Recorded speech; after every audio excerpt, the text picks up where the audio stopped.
So this video is the continuation of the previous video. जो पुराना video था वो मैंने उसमें दो तुम्हें एप्लीकेशन करवाए थे, एप्लीकेशन ऑफ पोटेंशियोमीटर। इसमें हम क्या करेंगे, बाकी दो नहीं एक ही करवाया था शायद, to find the potential difference of a cell. अभी भी हमारा दो रह गया है एप्लीकेशन पोटेंशियोमीटर का, एक comparing EMF of the cell using potentiometer और दूसरा to find the internal resistance of a cell. तो चलो पहले देखेंगे हम comparing EMF of a cell using potentiometer. देखो सर्किट सेटअप तुम्हारे सामने है ही, ऑब्वियसली जो ऑक्सिलरी सर्किट मेन सर्किट है हमारा, ड्राइविंग सेल है ऑफ ईएमएफ एप्सिलॉन, एमीटर है कनेक्टेड है रियोस्टैट से which in turn is connected to key K and the other end of the key is connected to terminal B of the potentiometer. Whereas जो epsilon EMF है cell का, उसका positive and किससे connected है, ए से। जिन दो cell का EMF हमें कंपेयर करना है, उस सेल को हमने टर्मिनल ए से कनेक्ट किया है और इस टर्मिनल ए से इस सेल का पॉजिटिव टर्मिनल कनेक्टेड। दोनों ही सेल जिसका ईएमएफ एप्सिलॉन 1 और एप्सिलॉन 2 है, इनका पॉजिटिव टर्मिनल किससे कनेक्टेड है, टर्मिनल ए से। पॉजिटिव एंड टर्मिनल ए से कनेक्टेड हो गया। वेराज इसका नेगेटिव एंड टू वे की से कनेक्टेड है। Negative end is connected to a two way key. अब ये टू वे की क्या है, हम चाहे तो किसी भी एक सेल को वन टाइम सर्किट में डाल सकते हैं। ठीक है, कनेक्ट करेंगे किससे, किसी भी एक तरफ प्लग इन करेंगे, वो पर्टिकुलर सेल सर्किट से कनेक्टेड हो जाएगा। तुमने वन वे की भी देखा होगा लैब में और टू वे की भी देखा होगा। अब जो मिड टर्मिनल है इस टू वे की का, ये किससे कनेक्टेड है, गैल्वेनोमीटर से, which in turn is connected to jockey. अब हमें देखना है ईएमएफ को कंपेयर कैसे करते हैं। स्विच को ऑन करेंगे और प्लग करेंगे की को 1 और 3 के बीच में। जैसे हम की को प्लग करेंगे 1 और 3 टर्मिनल्स के बीच में, वैसे ही सेल जिसका ईएमएफ एप्सिलॉन 1 है सर्किट में आ जाएगा। जॉकी को उठाएंगे, पॉइंट करेंगे वायर पे और उस पॉइंट को फाइंड करेंगे जहां पर जॉकी डिफ्लेक्शन शो नहीं कर रहा है। जिस पॉइंट पे जॉकी डिफ्लेक्शन शो नहीं करेगा, मान लो वो पॉइंट क्या है, J1। तो हम क्या मान सकते हैं कि इसका लेंथ L1 है, तो AJ1 is equal to L1। पहला हमने निकाल लिया A से लेके J1, late it B length L1, तो AJ1 इक्वल्स टू L1 जहां पर गैल्वेनोमीटर में डिफ्लेक्शन शो नहीं हुआ था। नेक्स्ट क्या है, अब अगर AJ1 इक्वल्स टू L1 तो हम लिख सकते हैं इस पर्टिकुलर सेल के लिए कि जो यहाँ का ईएमएफ होगा, ठीक है, पहले वाले सेल का, उसके लिए हम क्या लिख सकते हैं, एप्सिलॉन 1 इक्वल्स टू, अगर K पोटेंशियल ग्रेडियंट है वायर का, K is the potential gradient of the wire, epsilon 1 equals to KL1, इसको इक्वेशन 1 मान लो। ठीक है, अब हम की को 1 और 3 के बीच से निकालेंगे और कहां प्लग इन करेंगे, 2 और 3 के बीच में। जैसे 2 और 3 के बीच में प्लग लगाएंगे, वैसे ही सेल जिसका ईएमएफ एप्सिलॉन 2 है, it will come into the circuit. अब जैसे ये सर्किट में आएगा, नाउ फिर से जॉकी को उठाएंगे, जॉकी को पॉइंट करेंगे डिफरेंट पॉइंट पे। जिस पॉइंट पे the jockey shows no deflection, उसको मान लो J2 है, उसका लेंथ नोट डाउन कर लेंगे। मान लो वो लेंथ क्या है, L2। तो हम लिख सकते हैं AJ2 इक्वल्स टू L2, और अब इसका ईएमएफ क्या हो जाएगा, epsilon 2 equals to KL2। Epsilon 2 क्या हो जाएगा, KL2। इसको मान लो इक्वेशन 2 है। डिवाइड कर दो इक्वेशन 1 और 2 को।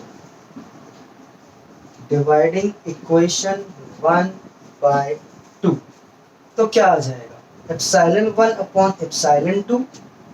ठीक है, एप्सिलॉन 1 और एप्सिलॉन 2 आ जाएगा equals to KL1 upon KL2। K से K कैंसिल हो जाएगा, तो हमारा रिजल्ट क्या आ गया, epsilon 1 upon epsilon 2 equals to L1 upon L2। यानी लेंथ को कंपेयर करके हम किसको कंपेयर कर सकते हैं, ईएमएफ ऑफ द सेल को।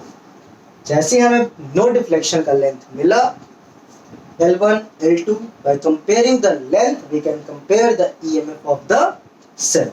This is the use of potentiometer for comparing the EMF of the cell. Next और last application क्या है? To find the internal resistance of a cell.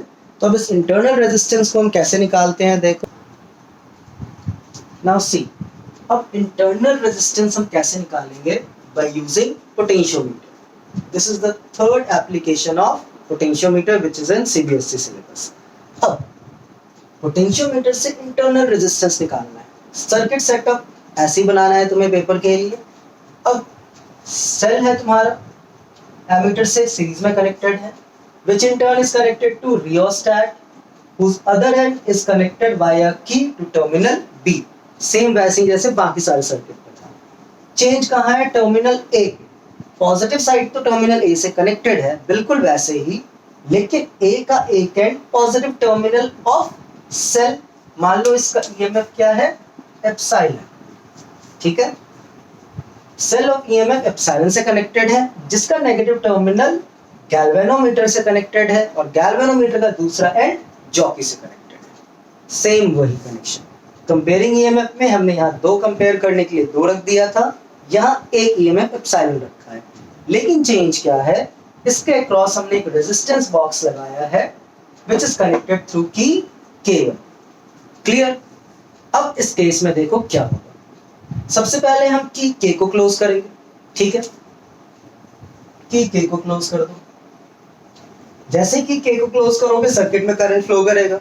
Circuit में करंट फ्लो किया, चौकी को उठाओ, point करो अलग अलग डिस्टेंस पे.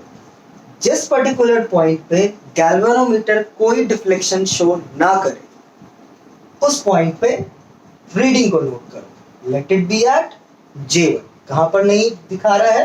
पहला मैंने कंसीडर किया है J1. तो हम लिख सकते हैं AJ1 इक्वल्स टू L1. ठीक है, मैंने क्या लिख दिया? AJ1 equals to L1. फिर वही पुरानी कहानी, सेम रूल. मान लो कि K पोटेंशियल ग्रेडियंट है. अगर K पोटेंशियल ग्रेडियंट है तो what will be the EMF of the cell? EMF क्या आ जाएगा? Epsilon equals to KL1. Cell का ईएमएफ क्या आ गया? Epsilon equals to KL1. Jockey से तुमने point of no deflection find किया, मान लिया उसका लेंथ L1 है, K पोटेंशियल ग्रेडियंट है वायर का, तो एप्सिलॉन इक्वल्स टू KL1 आ गया. अब सेकंड स्टेप क्या करना है? अब तुम्हें K2 को प्लग इन करना है, K1 को प्लग इन करना है. जैसे ही K1 को प्लग करोगे और एक सुटेबल रेजिस्टेंस बॉक्स से निकालो, सुटेबल रेजिस्टेंस निकाला, K1 को प्लग किया. अब रेजिस्टेंस आ गया है ईएमएफ के क्रॉस, यानी ईएमएफ किस में कन्वर्ट हो जाएगा? पोटेंशियल डिफरेंस में, यानी इसका पोटेंशियल ड्रॉप होना चाहिए. EMF will change into potential difference. फिर से हम जॉकी को उठाएंगे, पॉइंट करेंगे, वो पॉइंट ढूंढेंगे जहां पर गैल्वेनोमीटर डिफ्लेक्शन शो नहीं कर रहा है. जिस पॉइंट पे गैल्वेनोमीटर डिफ्लेक्शन शो ना करे, मान लिया उस पॉइंट को हमने इस डायग्राम में J2 लिया है, तो वही सेम वही AJ2 इक्वल्स टू L2. अब AJ2 इक्वल्स टू L2 है तो हमारा पोटेंशियल क्या होगा? V equals to KL2. मान लो ये इक्वेशन 1 है, ये इक्वेशन 2 है, क्योंकि रेजिस्टेंस बॉक्स लगा था. अब ये क्या हो गया है? V. पहले एप्सिलॉन KL1 आया, ईएमएफ ऑफ द सेल, और ये सेल का पोटेंशियल क्या आ गया? V equals to KL2. Clear? Divide कर दो इक्वेशन. अगर हम डिवाइड करेंगे तो K से K कैंसिल हो जाएगा, डिवाइडिंग 1/2, यानी epsilon upon V equals to L1 upon L2 आ गया. क्लियर?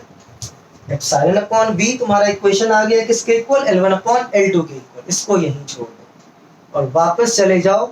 जब मैंने प्रीवियस चैप्टर में जब इंटरनल रेजिस्टेंस डिस्कस कर रहे थे तो एक इंटरनल रेजिस्टेंस का फॉर्मूला आया था और मैंने कहा था आगे जाके हम पोटेंशियोमीटर में यूज करेंगे. क्या फॉर्मूला है वो? R equals to epsilon minus V upon V into R. Epsilon minus V upon V into R, as R is internal resistance, ठीक है।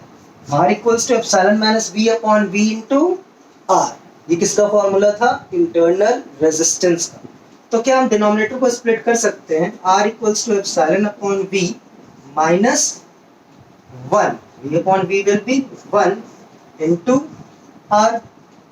अब एप्सिलॉन अपॉन V माइनस 1 है, यहाँ देखो epsilon minus V equals to L1 upon L2 है, तो क्या epsilon upon V की जगह L1 अपॉन L2 पुट कर सकते हैं? ऑब्वियसली एप्सिलॉन अपॉन V हटाओ, उसके जगह L1 अपॉन L2 पुट कर दो। L1 upon L2 minus 1 into क्या आ गया? R।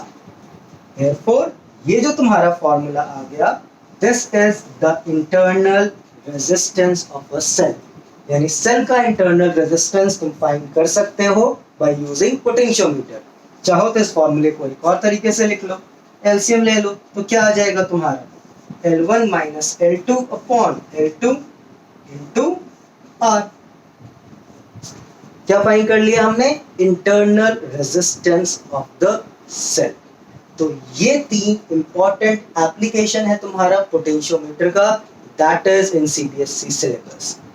तो ये जो चैप्टर था हमारा which was known as electrical measurement, इसमें तुमने क्या क्या कर लिया है? किरचॉफ्स लॉ, उसके sign convention plus Wheatstone bridge principle, उसका application slide wire bridge, then potentiometer और उसके 3 application to find the potential difference, to find the internal resistance and to compare the EMF. Now in the next class we would be doing numerical based on potentiometer and Kirchhoff's law. Till then revise the topic and be prepared for next class.